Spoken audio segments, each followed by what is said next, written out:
back on the Zero Hour.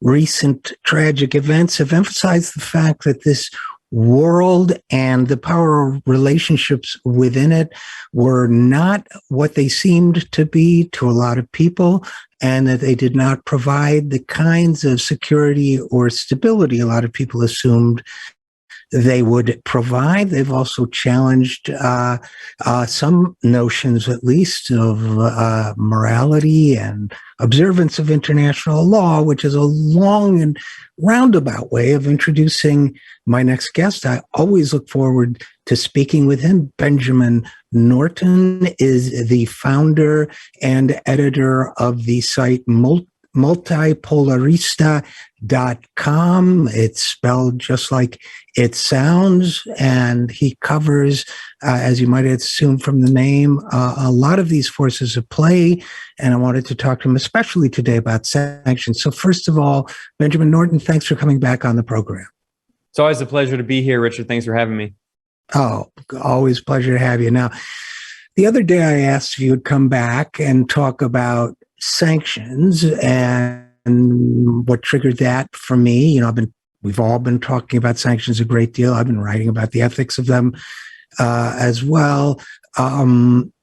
And you wrote a piece covering the UN Human Rights Council, headlined "Sanctions Violate Human Rights and Should Be Lifted," says Human Rights Council. So I invited you on, and as we record on Thursday, that invitation became even timelier because the UN Human Rights Council just suspended Russia from participating. So maybe we should start with, if you don't mind, just briefly, what is the UN Human Rights Council? Yeah, well, as the name suggests, the UN Human Rights Council is a council at the United Nations that oversees resolutions related to human rights, also has investigatory powers. If the UN Human Rights Council votes to send a delegation to a country to do a human rights investigation, that is something that the UN Human Rights Council can do independently of the General Assembly and the Security Council. People probably know the main institution in the United Nations is the UN General Assembly. There are 193 member states. Those are all of the countries in the world that are recognized, and they vote on resolutions. But unfortunately, the way the UN is constructed, the General Assembly doesn't really have any teeth. It doesn't really have any authority. That authority is largely vested in the Security Council. And we know that there are 5 permanent members of the Security Council, which were the powers that won World War II, including Britain and France, which are really not major powers anymore. And there's also Russia, China, and the US. That's the Security Council. So the Human Rights Council is another body like that, and it has somewhat different capabilities, but there's only 47 members of the Human Rights Council as opposed to the General Assembly, which has 193. So there's a rotating list of members of the Human Rights Council. And as you just said, Russia was just voted by the General Assembly to be kicked out of the Human Rights Council. Does the UN Human Rights Council have any power, or I get the sense, I read some of their reports sometimes, and I believe they have a special rapporteur who's actually been to the United States, among other places, recording on poverty here. And my impression is that they do some good work, but that they don't really have any authority except moral authority. Is that a fair description? Well, yes and no. I mean, the only institution in the United Nations that really has authority is the Security Council, in the sense that the Security Council can authorize the use of force. It's the only institution. And of course, we see that the United States routinely ignores the Security Council. And also, to be fair, Russia ignored the Security Council when it invaded Ukraine. So even that authority is often challenged. But in terms of the Human Rights Council, I mean, it has authority in the sense that it can have investigations. It can send teams to countries to undergo investigations and then write these reports. That they have authority insofar as they are used by different countries to advance their interests. I mean, the thing about the United Nations, aside from the structural limitations that I just talked about, like, for instance, the fact that France and Germany have permanent members on the Security Council, despite being relatively small countries, whereas huge countries like India and Brazil and Indonesia don't have permanent seats on the Security Council. I mean, that's obviously a ridiculous flaw in the structure that makes the Security Council very biased in the interest of the Western powers, because, of course, any member of the 5 permanent members of the Security Council have veto power over the decisions of the Security Council. But even aside from that, I mean, one of the limitations of the UN itself is that what it does is it does kind of foster this kind of bloc politics. That is, that the US strong arms countries into voting along with it, and they will provide carrots and sticks. They'll provide favorable economic agreements to these small countries. That's why you often see these countries in the Pacific and in the Caribbean, these very small nations, like Palau, Marshall Islands, which is really a colony.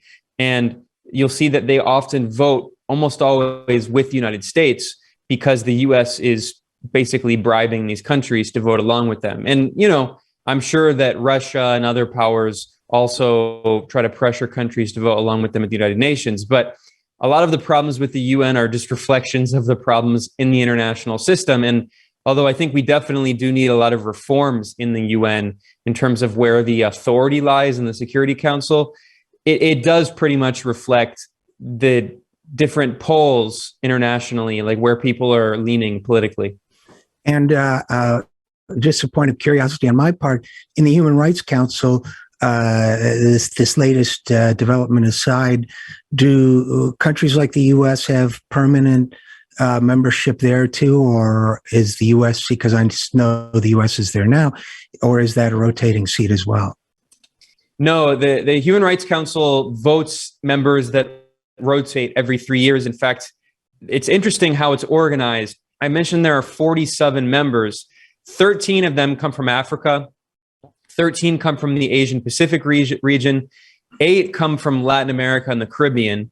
7 come from Western European countries, and 6 come from Eastern Europe.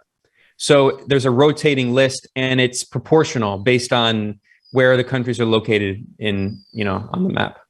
Well, it's more math than you and I can do in this conversation, Ben Norton, but it seems to me that as a percentage of total, let's say, African countries or Latin American countries versus total Western European countries, the number of seats, percentage-wise, seems to skew a little bit towards a place like Western Europe. But I'd have to go back and check the math on that. Now, 2 things happened recently, and I want to talk about both of them. The first was that the Human Rights Council voted, and you reported on it 3 days ago as we speak now. Sanctions violate human rights and should be lifted, says UN Human Rights Council. But I actually want to talk about the second event first. And then within the span of 3 days or so, Russia was kicked off the Human Rights Council by the General Assembly with somebody either from the US or Western Europe, I can't remember, but unironically saying that no country that commits war crimes should have a seat on the Human Rights Council, even though the United States of America, for example, currently does have a seat on the Human Rights Council. So I guess before we dive back into the issue of sanctions themselves, is there some, you think, causal connection between this vote and then the kicking out of Russia a few days later? No, I don't think these events are related. Honestly, the Human Rights Council has repeatedly condemned sanctions. And if you look at the vote, the way members of the Human Rights Council vote against sanctions, it's very revealing. Pretty much always, it's the countries in the global south that vote against sanctions, and it's the countries in the global north that vote in support of sanctions. And we saw the same exact results here. So I don't think that's related to Russia being expelled. This is actually not the first time that Russia has been expelled from the Human Rights Council. In 2016, the US did the same thing. It led this campaign at the United Nations to expel Russia from the Human Rights Council. That was under Obama at the time. And then let's not forget that in the Trump administration, Trump actually withdrew the United States from the Human Rights Council, attacked the legitimacy of the Human Rights Council. That was partially because Venezuela was part of the Human Rights Council, and this is when Trump was launching this coup attempt against Venezuela. But this is not necessarily new. If people remember back to the Bush Jr., the George W. Bush administration, he constantly, and the neoconservatives in his administration, like John Bolton, they constantly attacked the Human Rights Council and other UN institutions.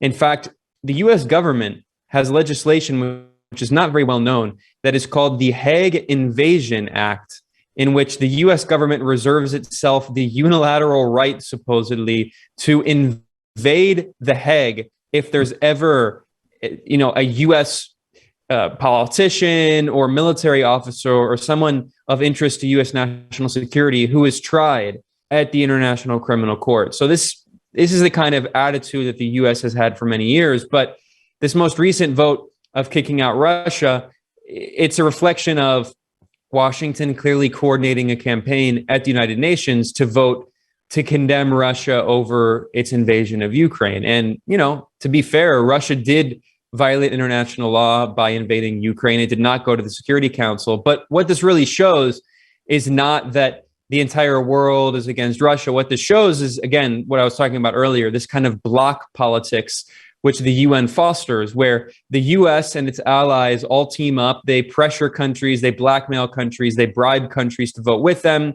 And then, of course, Russia and China and their allies vote together in a bloc as well. And when you look at the vote to kick out Russia, you can see once again that it was China, Russia, and their allies voting against this. And also a lot of countries that have been refusing to condemn Russia, like, for instance, India, which is a US ally and has a right-wing government, but also India is a Russian ally. India abstained on this vote to kick out Russia. So once again, what this really reflects is this ongoing diplomatic battle we've seen in the past few weeks, where the US pressures all these countries to take a vote symbolically to condemn Russia, and Russia's allies vote against it, or many countries in the global south simply abstain and refuse to take a side.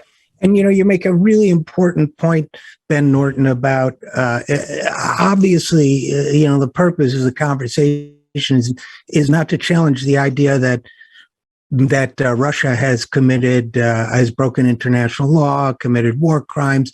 That's not the question here. The question is the selectivity of the raising of the issue suggests the bloc politics you describe are at work much more than any kind of moral standard, because other countries violate international law, including the United States or United States-backed countries like Israel, for example, and yet do not receive this kind of censure. So the point is that the UN has become a kind of chessboard, it seems, for posturing, and maybe I don't mean that as dismissively as it sounds, but for leveraging one side of interests against another to score political points. Or am I putting it too disparagingly? No, that's exactly right. I remember when Russia was kicked out the last time in 2016, because I wrote an article about it at the time, about how this was at the moment when the UN was going through a scandal, because it was exposed that Saudi Arabia was basically bribing the UN by offering massive payment for its so-called aid program. And Saudi Arabia threatened to withdraw its funding for these aid programs if it was left on this list, this blacklist of countries that violated the rights of children, this UN list of countries that violated the rights of children. And the UN gave in. So again, it shows another problem with the UN, that it's funded by the member states. And if member states like Saudi Arabia or the US threaten to cut funding, well, then that can be a major incentive for the leaders, the bureaucrats who run the UN, to violate their pledge to be neutral. And I remember back in 2016, when Russia was expelled from the Human Rights Council, Saudi Arabia was remaining on the Human Rights Council. This was really at the peak of the Saudi bombing of Yemen. So while Saudi Arabia was, with US and British support, was just carpet bombing civilian areas in Yemen, killing we now know nearly 400,000 Yemenis have died in this war. As according to the United Nations, more than 377,000 Yemenis have died. Well, while Saudi Arabia was carrying out these horrific atrocities, it was on the Human Rights Council and was allied with the US while they were expelling Russia. So again, this is why we can't put too much credence into any of these votes. They're symbolic votes, they're political votes. I mean, I have the list in front of me here of the countries that voted to expel Russia. And if you look, I mean, it's the US and all of its allies. But what's interesting is if you look at the countries that abstained, I think those are the most interesting votes because, of course, we see that Russia and China and Iran and Belarus, and by the way, many countries in Africa, including Zimbabwe, Central African Republic, the Congo, they all voted against this resolution. Eritrea, Ethiopia. So we see that many countries in Africa, Mali, have been joining along with Russia. But also, if you look at the countries that abstain, it includes, I mentioned, India. It also includes Angola, Kuwait. It even includes Saudi Arabia. I was talking about Saudi Arabia earlier. It includes South Africa, abstained on this vote, Sudan, Sri Lanka. So, I mean, really, again, what we're seeing here, even the UAE abstained on this vote to expel Russia. So all we're seeing here is that these votes are attempts by the US to force this bloc politics, to force countries around the world to pick a side, to say that you're either with us or you're against us. And yes, it did get 92 other countries, mostly countries in the West and right-wing regimes in Latin America. It did get them to vote along with it to expel Russia. But if you look, I mean, again, there's 193 member states, 93 voted against Russia. That means that 100 either abstained or didn't vote or voted against the resolution. That's over half of the countries in the world, including the majority of the global population. Because if you have China and India, and you also have Mexico abstained, these are massive countries. So, I mean, this is even Brazil abstained. So we're talking about the BRICS countries all abstained or voted against it. This is the majority of the global population. So if you look at the 93 number, yeah, it sounds like a lot of countries. But then if you actually look at the countries around the world that abstained or did not vote, it represents the majority of the global population.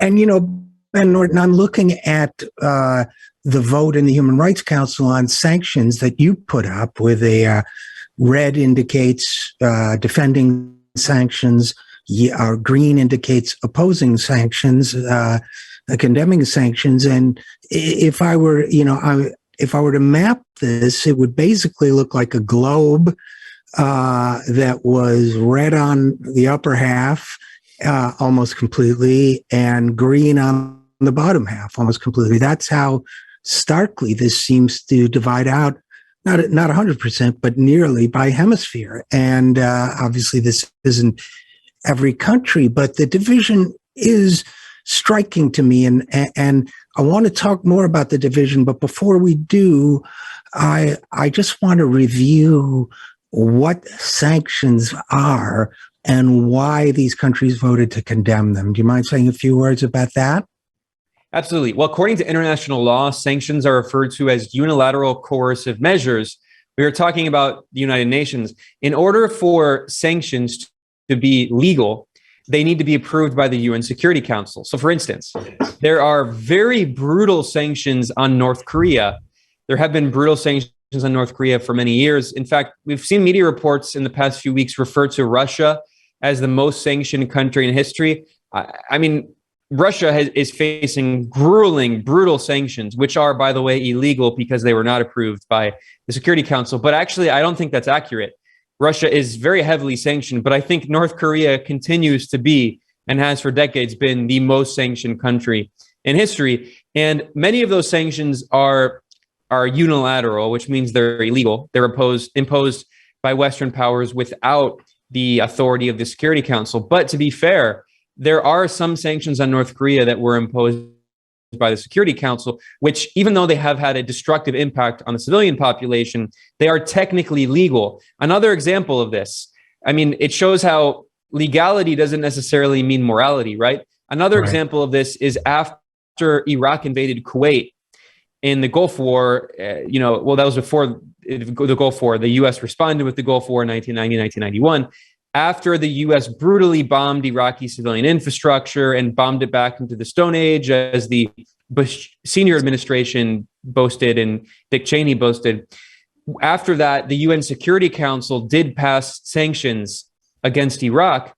They were technically legal sanctions, although they were extremely immoral, and they led to the deaths of over 500,000 Iraqi children and hundreds of thousands more Iraqi adults. So in terms of illegality, it doesn't mean that sanctions are good, but just stressing how the sanctions that the U.S. has imposed around the world are even more immoral, not only because they kill and hurt civilians, but because they are illegal.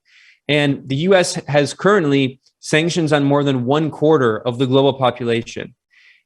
Countries like China, of course, which are very large, even countries like Turkey and Pakistan, which are Western allies, Turkey's a member of NATO, have faced sanctions or sanction threats because, for instance, Turkey bought the S-400 missile defense system from Russia. Pakistan has been accused of supporting extremist groups, which is actually probably true. But anyway, the point is that what are sanctions? They are a form of economic warfare. The name sanctions incorporates a lot of different economic measures that are taken. So, for instance, if the U.S. government freezes the foreign bank accounts of Nicaraguan government officials, or if it imposes visa restrictions on Chinese government officials, those are all sanctions. But there's also, if the U.S. government seizes the foreign assets of Venezuela's state-owned oil company, PDVSA, and its U.S. affiliate, which they actually did, which is billions of dollars worth of assets, that also falls under sanctions. So there's different degrees of severity. I mean, the U.S. has very brutal sanctions on Venezuela, on Cuba, on Nicaragua, on Russia right now. So Iran, those are Iran, right? Yeah, absolutely. And we also hear sometimes, Ben, that in defense of sanctions, and sanctions to me are an insidious tool of warfare because to so many people they sound benign, but they kill. And we often hear in defense of some of our sanctions, excuse me, well, we're not sanctioning food or medicine, but if economic sanctions are severe enough that people in the country or the country itself can't buy food and medicine, the consequence is the same, and the death toll can be equally devastating, right? That's absolutely right. We've actually seen the current special envoy for Iran of the Biden administration, Richard Nephew, published a book called The Art of Sanctions. And in this book, he boasted that U.S. sanctions on Iran led to a massive increase in chicken prices. And he said very clearly that the goal was to create more unemployment and more hunger in Iran. Again, this is a top U.S. diplomat boasting of increasing food prices and making it more difficult for Iranians to buy food. That is a form of sadistic collective punishment. That is illegal according to international law. But the U.S. has done this to many countries around the world. Zimbabwe as well has been under brutal sanctions, Sudan. And this has resulted in economic crises. In fact, if you look at a list of countries around the world that suffer from very high inflation, it's not a coincidence that many of those countries are under sanctions by the U.S. and also the European Union. And that has fueled inflation often because they can't get access to hard currency, because they can't get access to dollars, which means that it makes it more difficult to import goods. And if they're a country like Venezuela, which relies very heavily on importing food and other products, then it's going to lead to a massive increase in prices, which means that average working people can't afford those products, including basic food goods. This is a form of collective punishment. This is against international law. And we have reports showing that it has a very real death toll. The Center for Economic and Policy Research, one of the only really good think tanks in Washington, published a report showing that in just 2 years of illegal U.S. sanctions on Venezuela, from in 2019 and 2020. In just 2 years of those sanctions, and those sanctions go back to 2015, 40,000 Venezuelan civilians were killed by those sanctions because they could not get access to medical equipment, medicines, or foods that they couldn't import. So we're talking about tens of thousands, potentially hundreds of thousands of civilians just in Venezuela dying, in addition to all of the civilians in Iran and North Korea and Zimbabwe. I mean, this is very brutal. Eritrea is under heavy sanctions.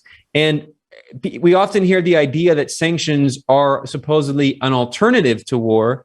But in reality, what we see is that sanctions are another form of war that can be just as deadly. The difference is that when the U.S. drops bombs on a country, you can see the dead bodies if it's reported in the media. You know, if the U.S. drone bombs a wedding or a funeral in Yemen, you can see those bodies. But if people are dying from sanctions because the U.S. sanctions prevent the country from importing medicine, as they often do, well, we don't see the photos of the tens or hundreds of thousands of civilians who died because of that. And, you know, we often hear the logic used, Ben Norton, that, well, if people don't change a bad government, then they deserve the collective punishment, the death, the disease, the hunger, whatever, deprivation. But it seems to me, first of all, particularly self-contradictory in the context of what we say about Russia, which is on the one hand, with some justification, not a functioning democracy, but on the other will hold its people culpable to the point of death for it. It seems to me those two things, number one, don't go together. We're more culpable, I would argue, for our government, but although we don't have a functioning democracy either. But secondly, I think, in terms of Russia specifically, many Americans don't realize, but in Russia, the memory of the siege of Stalingrad during World War II is very, very vivid, with the massive starvation that took place there because food couldn't come in and come out. And I would argue that, if anything, our sanctions may very well strengthen support for Putin. Well, they already have. I mean, most recent polls from a mainstream firm show 83% support for Russia and the invasion, which, I mean, say what you want about the Russian invasion, it has very widespread support among the Russian population. And say what you want about Putin, he does actually have very widespread support. I'm not a big fan of Putin, but you also have to realize that the Russian people, they know about their country better than we do, right? And better than any so-called Western expert. But on the subject of the sanctions empowering these countries, every single time we see the U.S. impose sanctions, it leads to the same results. Saddam Hussein is a great example. I talked about the genocidal sanctions that were forced on Iraq in the 1990s that led to over 500,000 Iraqi children dying. And there's this infamous video clip of Madeleine Albright, who just passed away. She was the Secretary of State of the U.S. And in the 60-minute interview, she famously said that the price was worth it.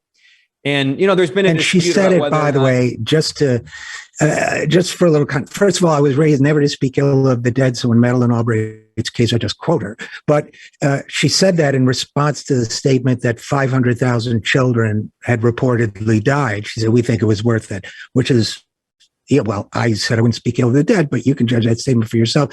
I think you were going to say, some reports have now challenged whether it was 500,000. Exactly. But what are we going to are we going to haggle 200,000 would be dead children would be okay? The monstrosity of the debate when people bring that up just boggles my mind. I had to get that out.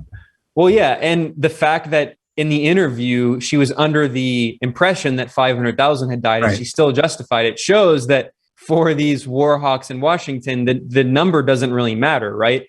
It's about their geopolitical interests. It's not about the number of dead. And I mean, if we're talking about the impact of sanctions, of course, Saddam Hussein did not get overthrown. And in fact, in many ways, it strengthened Saddam Hussein because it provided very real, palpable evidence for his narrative that, well, if you're not with me, then you are with the power that is waging war against us. And it does force people in Iraq, in Russia, in Iran to take a side. And usually they take a side with their state, very understandably, because they're under siege by a foreign power. power. So in the case of Russia, it makes sense that it actually increased support for Putin. Now, when we're talking about the effects of Western sanctions on Russia, of course, these are illegal sanctions. They are immoral sanctions. This is an attempt by the Western powers to punish the Russian civilian population for the decisions of its own government, which is collective punishment. Imagine if Russia and China had imposed sanctions on the US for the Iraq war, for the Afghanistan war, for the Libya war. Of course, if you even raise that possibility, then the US would say this is against international law, it's a war crime, it's collective punishment. But when it does it, no one blinks an eyelid. But the reality is that also at the same time, these sanctions have actually not been very effective because Russia is a pretty significant economic power. And Russia is a massive exporter of goods. And if you're an exporter as opposed to an importer, sanctions don't hurt you as much. The reason sanctions have been so brutal on Venezuela and also Cuba, I mean, Cuba has been under sanctions for over 60 years. But in Venezuela's case, sanctions have been so brutal and devastating because it is a country that has been very reliant on imports, importing food, importing medicine. Russia creates a lot of food. It's one of the world's largest exporters of wheat. And it also, of course, exports energy, so it doesn't need to import food and oil and gas from other countries. And the reality is that Russia, its currency, the ruble, is actually stronger now than it was before the invasion. It's now up, the last time I saw was at 75 to the US dollar, whereas in February before the invasion, it was around 80 to the US dollar. So the currency has really bounced back.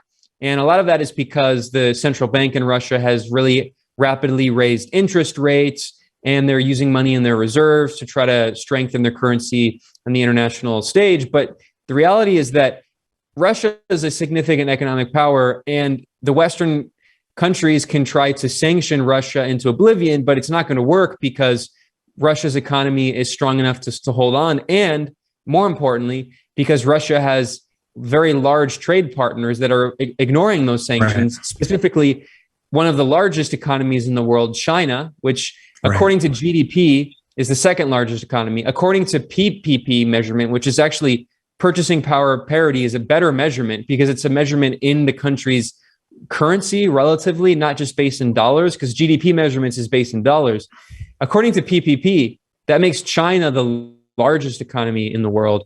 And India also has one of the largest economies in the world. And both China and India have continued doing trade with Russia. So what we're actually seeing is that, although again, I think we should criticize the Western sanctions, they're illegal, they're immoral, they're intentionally aimed at hurting the Russian civilian population. We've seen Hillary Clinton and other US politicians, they've dropped the pretense that sanctions don't target civilians. They've gone on TV and said, look, we have to target the Russian people themselves and make them hurt so they rise up and overthrow Putin. So they bring about regime change in the Kremlin. You know, for years, the narrative was that, oh, these sanctions don't target civilians. Well, now they're no longer pretending that the sanctions are only targeting the Russian government. But at the same time, the sanctions on Russia are not like the sanctions on Venezuela and Cuba and Nicaragua and Zimbabwe and Eritrea, because those countries have relatively small economies. What the sanctions on Russia have effectively done is rapidly accelerated a process of economic decoupling.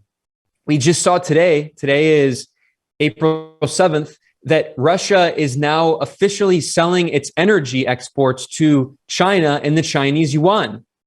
That is a massive development, because until even 10 years ago, most of the bilateral trade between China and Russia was denominated in dollars. But now over half of the trade between China and Russia is in their own currencies, and including Russian oil and gas, which means that pretty much for 70 years, most trade on the international market of oil was in the dollar. And increasingly, we're seeing the yuan used and other currencies used. So this is actually going to, I think, really backfire majorly, and it's going to weaken the dollar. The International Monetary Fund, the US-dominated IMF, recently published a report just a few weeks ago saying that the use of the dollar in international central bank reserves and their foreign exchange reserves has been declining over the past decade. And the use of the Chinese yuan has been increasing. And then, of course, in international trade, we've seen currencies, including the ruble, the yuan, and even the Indian rupee has been increasing. So what these sanctions are doing is accelerating a process of creating, I was talking about political blocks. We're talking about economic blocks. Back in the days of the Iron Curtain, where the Soviet Union was not allowed to do trade with many countries in the West. Well, we're seeing basically a kind of new economic Iron Curtain where Russia and China are going to do all of this trade together, and they're not going to be allowed to do trade with Western powers. I've been thinking about this a lot, Ben, and I think, there's a part of me that believes that, if you want to call it the American empire, it's seeding its own SEEDING, seeding its own destruction with this kind of behavior because, they're creating, as you say, an alternative global economy that's not based on a dollar. I go back to that globe with the top half red for support of sanctions, bottom half green. Those green countries are growing. They're going to go somewhere. And it seems to me, it's fascinating, the IMF report you're talking about.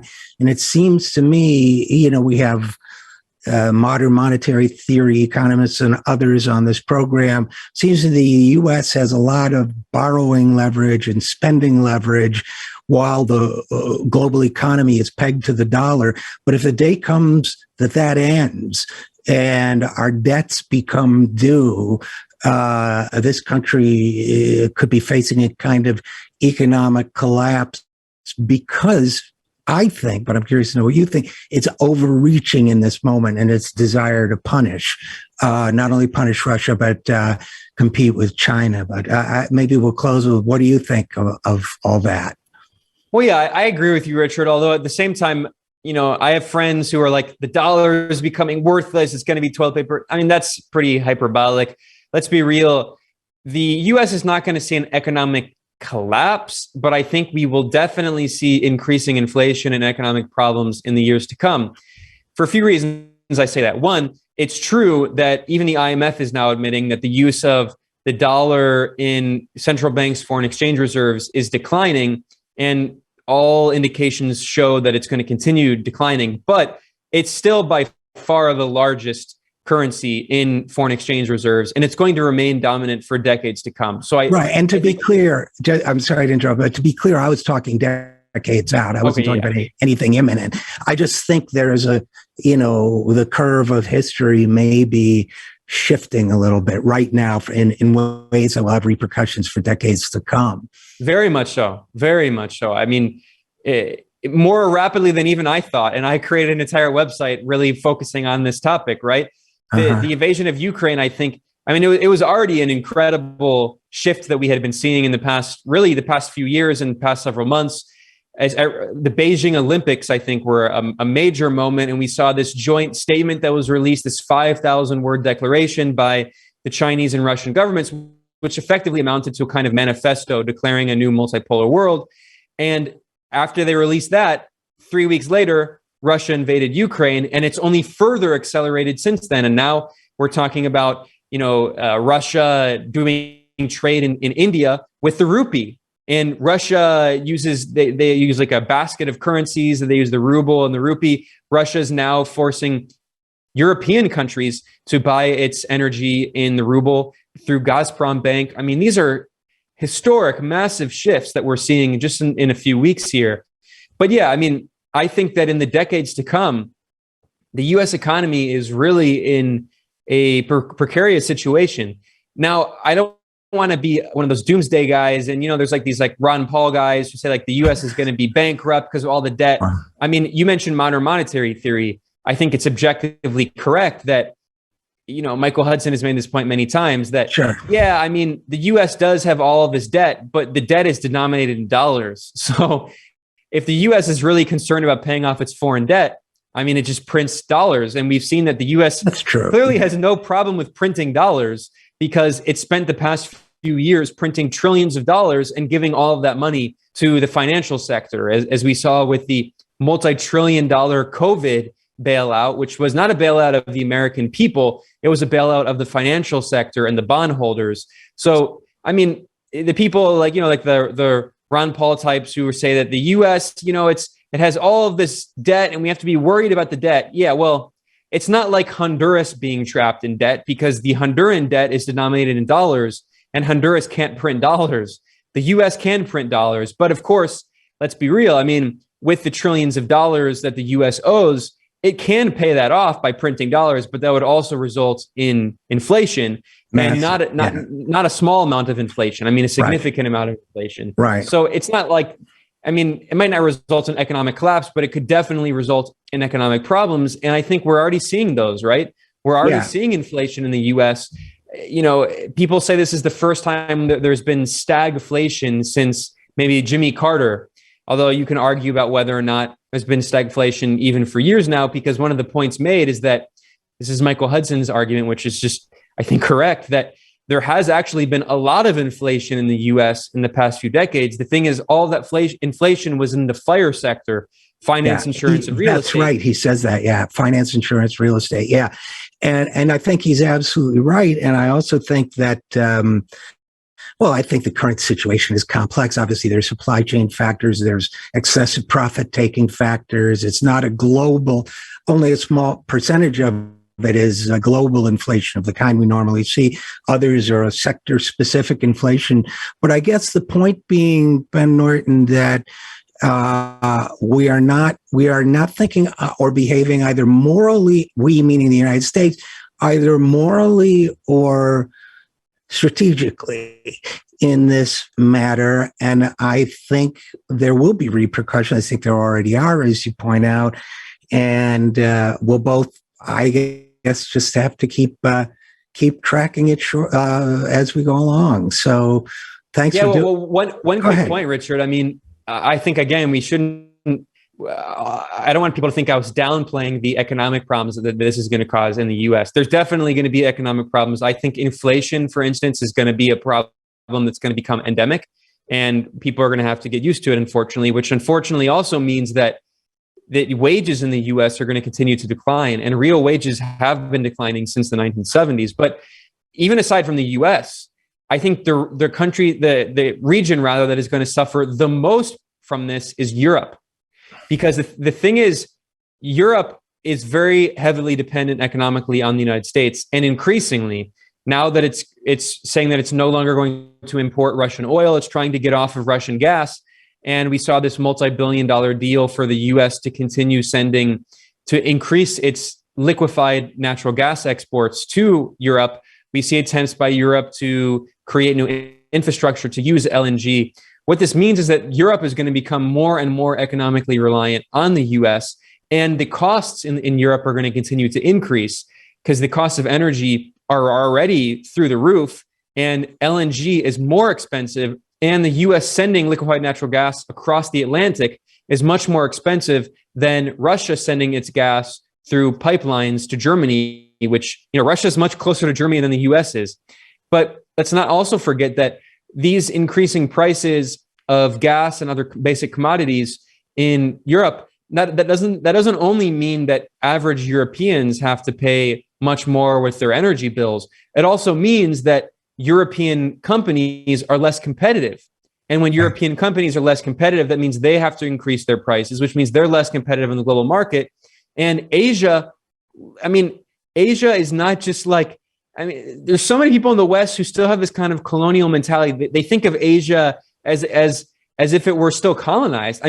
Asia is the industrial and economic superpowerhouse of the entire world, and increasingly so. These Asian economies, not just China, Korea, Japan, Indonesia, Singapore, these economies are growing very rapidly. And the idea that European companies are going to be able to compete with them, I think, is not realistic. So the region of the world, I think, that is going to have a very serious economic crisis in the near decades to come, in the next 30 years, is going to be Europe, even more than the U.S. And that's what scares me. And with the possibility of the far right being ascendant once again in Europe. Yeah, no, you're absolutely right. And there's so much more we could talk about. And I'm tempted to, but we'll just have to have you back. So Benjamin Norton, founder and editor of multipolarista.com. Really interesting, as I knew it would be. So thanks for your great reporting on this. And as always, thanks for coming on the program. Thank you, Richard. Anytime. It's always a pleasure being here. Always a pleasure to have you. And we'll be right back after this. I'm Richard RJ Eskow, and this is The Zero.